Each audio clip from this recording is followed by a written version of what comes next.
Hi, this is Mitch from the Environmental Education Project at Rosleston Forestry Centre, and I'm here to show you how to make advent candle holder using mainly natural materials. You might need some twine or string or a little bit of wire, but see how you get on. So I've got some ivy that was overtaking a tree in my neighbour's garden.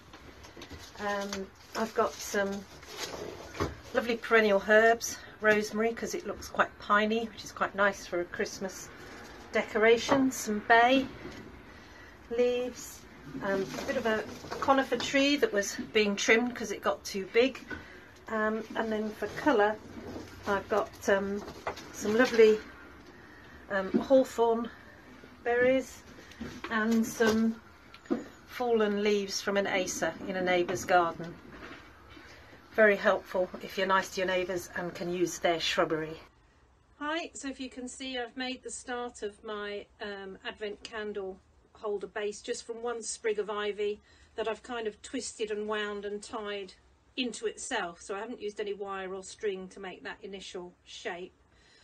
You might find you need some string or wire to help stabilise it as you add stuff in, so you can use string, garden twine. I always say the little bits of wire that you get with anything electrical, they normally come holding the cables together on new chargers or phones or whatever, so I've got a little stash of those because I never throw anything away. If you wanted to make it slightly easier on yourself, you could just use some Oasis.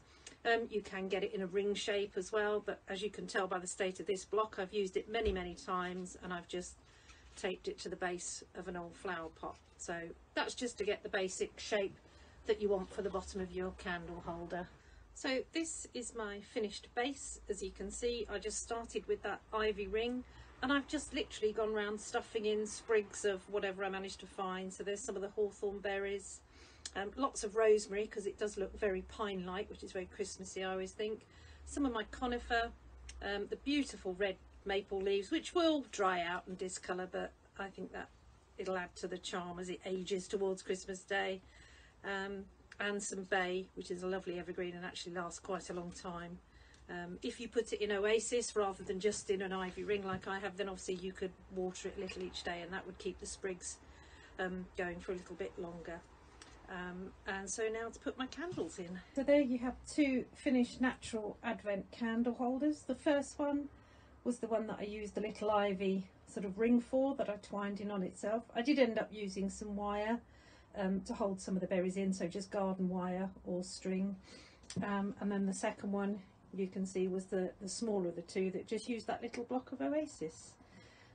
They've each got 4 candles in, and the advent calendar as we know it was sort of started in Germany and has evolved to sort of 4 candles meaning hope, faith, joy and peace.